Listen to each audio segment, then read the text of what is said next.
हमें अपनी लैंग्वेज को और अच्छा बनाने के लिए ईडियम्स जो होते हैं ना, they play a very vital role.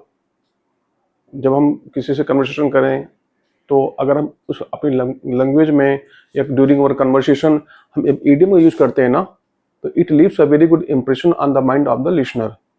ठीक है ना। तो today we would like to study 2 idioms। अगर आप 2 idiom पढ़ेंगे और उनको पढ़ने के बाद you have to practise it. अपनी लैंग्वेज को ठीक करने के लिए उनको बार बार रिपीट करना है और ये मेक श्योर करना है कि that you have to use it in your conversation.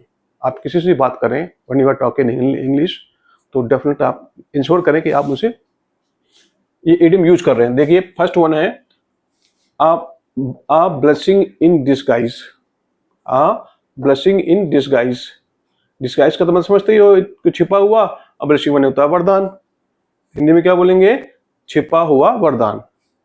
Uh blessing in disguise बार बार बोलोगे तो आपके टंग पे तभी सेट होगा।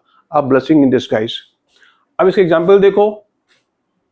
अगर मैं थोड़ा इसको और हिंदी में डिफाइन करूं तो कोई चीज शुरू में तो लगता खराब हो गया, लेकिन वो चीज बाद में उसके रिजल्ट अच्छे मिलते हैं, वहां पर आप इस इडियम को यूज कर सकते हो।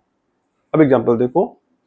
Missing the flight turn out to be a blessing in disguise when the flight was delayed for hours. जो आपकी फ्लाइट थी वो आपको तो लगा कि यार ये जो है काम गड़बड़ हो गया, लेकिन when the flight was delayed for hours, लेकिन जब फ्लाइट काफी देर हो गई तो आपको लगा कि यार ये जो पहले काम हुआ वो ठीक ही था। तो यहां पर आप यूज करोगे अ blessing in disguise. Second example क्या है? At first it seemed like a failure. शुरू में तो आपको लगा कि यार ये फेलियर है। कोई भी प्रोजेक्ट होगा, कोई भी आपका कंपटीशन होगा, कोई आपका वर्क होगा, आप कहीं भी यूज कर दो इट की जगह पर। At first the project seemed like a failure. At the film production seemed like a failure. आप यहाँ पर कुछ भी यूज करते इट की जगह पर, but it turn out to be a blessing in disguise. लेकिन क्या हुआ बाद में? ये हमारे लिए क्या साबित हुआ? अ ब्लेसिंग इन डिस्गाइज। बाद में हमें बहुत अच्छा मतलब रिजल्ट मिले उसके। तो यहां पर आपने यूज किया गया अ ब्लेसिंग इन डिस्गाइज और आपने इसका यूज करना सीख लिया, बोलना सीख लिया, टंग पे सेट करना सीखो, बार बार बोलो अ blessing in disguise, a blessing in disguise. Blessing का ये मतलब होता है, डिस्गाइज का मतलब ये होता है, और ये दोनों को मिला देंगे तो अ ब्लेसिंग इन डिस्गाइज, उसका हिंदी में ये मतलब होता है। ठीक है, आगे चलो। दूसरा हमारा इडियम क्या है? Every cloud has a silver lining. Every cloud has a silver lining मतलब हर बुरी स्थिति में भी कुछ अच्छा होता है। तो मतलब हुआ कि you have to be positive. कहते हैं लाइफ में हमें पॉजिटिव होना ही है, ऑप्टिमिस्टिक होना ही होना है, पेसिमिस्टिक नहीं होना। लाइफ में क्या होना है?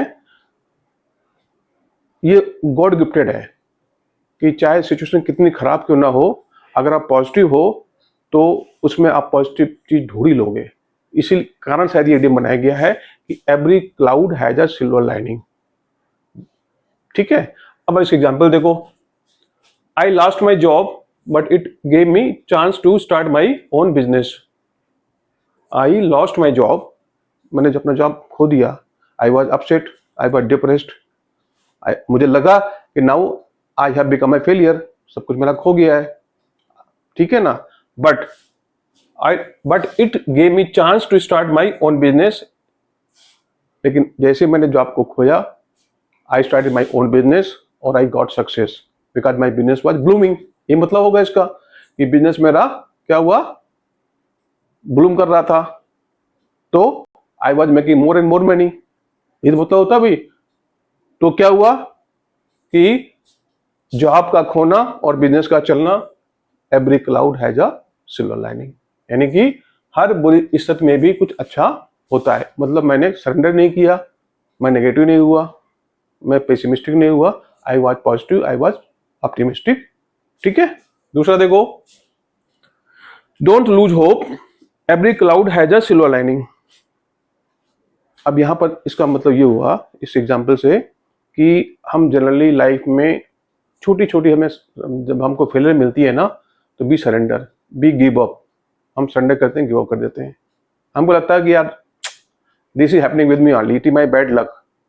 ये सब कुछ मेरे साथ ही क्यों होता है, why it all this happens with me only, ऐसा हमारा बार बार थॉट आता है और हम नेगेटिविटी की तरफ बढ़ते जाते हैं और अल्टीमेटली पॉजिटिविटी खत्म हो जाती है और वी बिकम सैड और हमको एट द एंड ये भी हो सकता है कि हम सुसाइड की तरफ भी बढ़ जाएं। यही होता है ना भाई।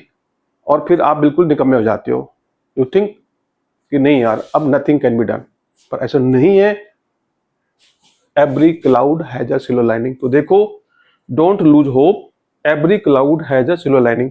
कैसी भी सर्कमस्टांसेस हो, आपने होप को नहीं खोना है, क्योंकि होप इज लाइफ। इस हमने पढ़ा ही होगा और सुनते भी रहे हो कि होप इज लाइफ, यानी कि किसी भी हालत में, कम हार्ट में, चाहे कुछ भी हो जाए, I will not surrender, I will not give up. ठीक है ना, because every cloud has a silver lining. तो हमने 2 इडियम खत्म किए यहाँ पर। पहला क्या था हमारा, अ ब्लेसिंग इन डिस्गाइज का मतलब हुआ छिपा हुआ वरदान, 2 एग्जाम्पल यहाँ पर पढ़ लिए हमने। दूसरा क्या था, every cloud has a silver lining, मतलब हुआ हर बुरी स्थिति में भी कुछ अच्छा होता है। 2 एग्जाम्पल देखे हमने आपके। तो today we have learn 2 idioms.